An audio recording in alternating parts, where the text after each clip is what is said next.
यहाँ रहा कि उनको टिकट कैसे मिले, उससे वो आ गए यहाँ पर वोट मांगने के लिए। मैंने गांव में जाएंगे तो गांव में क्या जवाब देंगे? हमने विधायक जी को मैंने ये काम कहा और उन्होंने कर दिया। हमने कहीं नहीं रखेंगे हम, और उसके अनुसार काम होगा।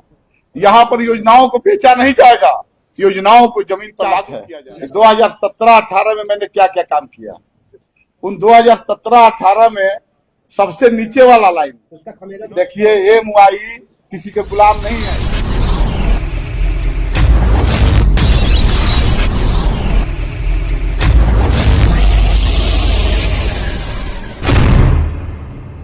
यहाँ रहा कि उनको टिकट कैसे मिल गया और किस मुंह से वो आ गए यहाँ पर वोट मांगने के लिए। मैंने गांव में जाएंगे तो गांव में क्या जवाब देंगे? किसी भी तरह की स्थिति ठीक नहीं है। उनके द्वारा कहा जा रहा है कि मैं 24 घंटा उपलब्ध रहता हूँ, मैंने 7 दिन में काम करता हूँ, लेकिन बहुत सारे गांव का हमने दौरा किया, जब किसी भी एक गांव में एक आदमी कहने वाला नहीं मिला कि हमने विधायक जी के चुनाव के बाद में कभी देखा। हमने विधायक जी को मैंने ये काम कहा और उन्होंने कर दिया, हमने कहीं नहीं सुना। तो वो किस मुंह से कहाँ जाएंगे हमको नहीं लगता कि वोट मांगने गांव तक भी जाएंगे। हाँ, एक बात जरूर बात है कि पैसे में बड़ी ताकत होती है, पैसे से हम वोट खरीद लेंगे, लेकिन अब की बार ये जो आम जनमानस है वो चेत गया है कि आपने 10 वर्ष हमारा खराब किया है। बक्सर को 10 वर्षों में आपने 20 वर्ष पीछे करने का काम किया है, और अब की बार पूरा मैंने जितना भी है सर्व समाज के लोग यही कह रहे हैं कि अब की बार हम उब चुके हैं भाजपा से भी, उब चुके हैं कांग्रेस से भी, और अब की बार हमको बक्सर को बनाने वाला आदमी चाहिए, बक्सर को बनाने वाला विधायक चाहिए। और बहुजन समाज पार्टी के सिपाही होने के नाते मैं आपसे दावा करता हूँ, वादा करता हूँ कि बक्सर को पौराणिकता के साथ साथ ऐतिहासिकता का भी दर्जा दिलाया जाएगा। और जब हमारी सरकार आएगी, जब बहुजन समाज पार्टी का सिपाही यहाँ से विधायक बनेगा, तो बक्सर को सुधारने के लिए, सिर्फ और सुधारने के लिए काम होगा। और उसके लिए पूरा रोड मैप तैयार है, पूरा हम लोग एक मैंने जगहों पर का सब कुछ विचार करके रखे हुए हैं।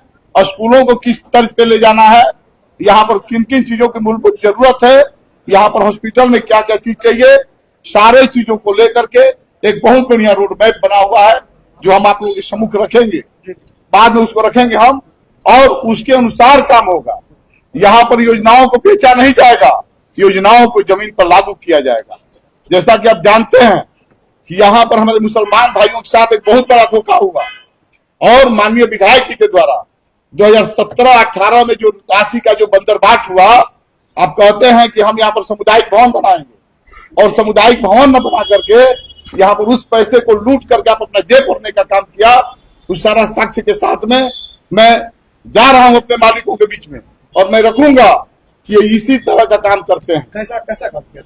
अभी आप देखिए, ये मेरे पास उनका निकाला हुआ ये चार्ट है। 2017-18 में मैंने क्या क्या काम किया, उन 2017-18 में सबसे नीचे वाला लाइन इन्होंने लिखा है कि बक्सर के बड़ी मस्जिद में हमने सामुदायिक भवन का निर्माण कराया, जिसका राशि 7,18,300 रुपया था। और आज तक वहां सामुदायिक भवन नहीं बना, लेकिन राशि निकाल ली गई है। ये रकबा के साथ साथ खाता नंबर, प्लॉट नंबर और रकबा के साथ साथ आवंटित राशि भी इन्होंने दर्शाया। तो हम ये कहना चाहते हैं आप लोगों के माध्यम से, इसको क्या कहेंगे आप? तो हम तो ये कहेंगे शासन प्रशासन से भी कि इसकी जांच कर इस पर कार्रवाई होनी चाहिए। और मैं अपने मालिक लोगों से कहना चाहूंगा कि आप भी देख लीजिए, ये इसी तरह रोहनी बांध में भी हुआ, करीब लाखों रुपए का मामला था। प्राकृतिक राशि का बोर्ड नहीं लगा है, सादा बोर्ड लगा करके वहां पर मैंने कार्य की तीसरी कर लिया गया। कार्य भी वहां 20% अभी पूरा नहीं हुआ है, 20% कार्य भी पूरा नहीं हुआ है, और सारा राशि का बंदरबाट हुआ है। ऐसा इनका माने हर योजना में ऐसा ही हुआ है। क्या टिकट खरीदने में यही सब पैसा लगा है? क्या टिकट खरीदने में लगा है? क्या लगा है? बाबा की महिमा अपरंपार है, और कहते हैं कि बिना हमारे कांग्रेस पार्टी का नैया पार नहीं होती है। और जनता क्या है, मैं जाऊंगा वहां रुपया फेंकूंगा और वोट ले लूंगा। कल तो बोले कि जब ले जीएम तब ले कब ले विधायक। विधायक? अब तो आए हैं और अब की बार उनकी भेंट जो हुआ अभिमन्यु सिंह कुशवाहा बहुजन समाज पार्टी के सिपाही से हुआ है और हम लड़ने वाले हैं। हम पहुंचेंगे वहां तक जहां तक ये नहीं पहुंचे वहां तक भी हम पहुंचेंगे। अरे हमारे विधायक जी तो छोड़िए, ये करते हैं जब जाते हैं गरीबों के बस्ती में तो मुंह पोत देते हैं ताकि लोग महकते हैं, वोटवा नहीं महकेगा। अनुसूचित बस्ती के लोग भी बहुत परेशान है और कह रहे थे कि दूसरे के बाद केवल अनुसूचित नहीं, पत्रकार महोदय मैं तो ये कहना चाहूंगा कि पिछड़े के भी मोहल्ले में जाते हैं ये, हमारे मुसलमान भाइयों के मोहल्ले में भी जाते हैं ये। जब पानी पीने की बात आती है तो पान खा लेते हैं ताकि मैं उन लोगों का छुआ हुआ पानी न पीऊं। तो लोकतंत्र में इस तरह का कहीं कोई हिसाब नहीं है। जो ना छू- और अब लोग वो गौना इसमें थे। अब लोग जग गए हैं। अब इनको लोग ताता तीना दैया कर करके वही भेजेंगे कुरान सरैया में, ठीक ना। और वहीं पे लोक संस्कृति की रक्षा के लिए ये कदम जरूरी अब बिल्कुल जरूरी था, लेकिन आप माननीय है विधायक हैं, उसको भी आप ध्यान में रखिए कि आपको क्या करना है नहीं करना, ठीक है।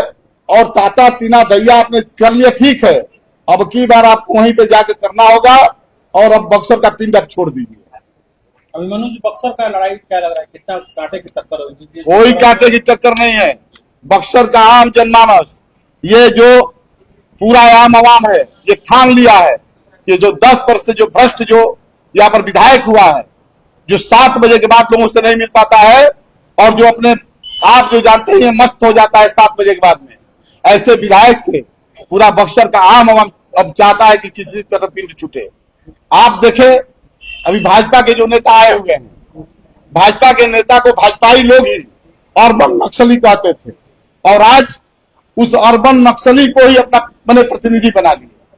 तो मैं तो ये कहना चाहूंगा कि बक्सर की जनता को मूर्ख समझना बंद कर दीजिए और बक्सर को चरागाह बनाना भी बंद कर दीजिए। बक्सर में बक्सर का बेटा बक्सर के लिए हर कदम उठाएगा और बक्सर के आम आवाम के लिए लड़ेगा। आप अगर विधायक बनते हैं तो क्या करेंगे बक्सर के विकास? बक्सर को सुधारने का काम किया जाएगा।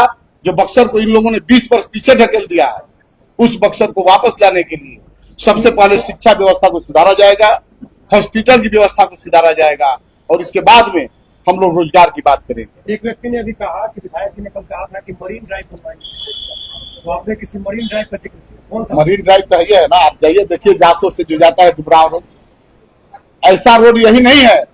आप चले जाइए भटवलिया में, वहां से जो मैंने दलित बस्ती होते हुए जो रोड जाता है, जो बैकवर्ड क्लास के मैंने सारे लोगों के पास, वहां अभी भी जाइएगा तो ठेहुना पर पानी लगा हुआ मेन रोड पर। तो ऐसे ऐसे मरीन ड्राइव भी बना चुके हैं। अच्छा, जिस तरह से कहते हैं महागठबंधन के लोग कि MOI जो समीकरण है वो हमारे साथ है और जीतेंगे, लेकिन मुसलमानों के साथ जिस तरह से आप बता रहे हैं गड़बड़ हुआ है, तो उसका खमेरा देखिए MOI किसी के गुलाम नहीं है। मुसलमान भाई और हमारे यादव भाई दोनों हमारे अपने भाई हैं और इन लोगों को ठगना बंद कर दीजिए। इन लोगों को केवल अब बरगला करके जो आप राजनीति कर रहे हैं वो बंद कीजिए और जो MOI की बात कर रहे हैं, ये सारे भाई मेरे साथ हैं और मैं सबको साथ लेकर के चलने की एक कल्पना किया हूं। ये जो घोटाला आप बता रहे हैं इसमें क्या है?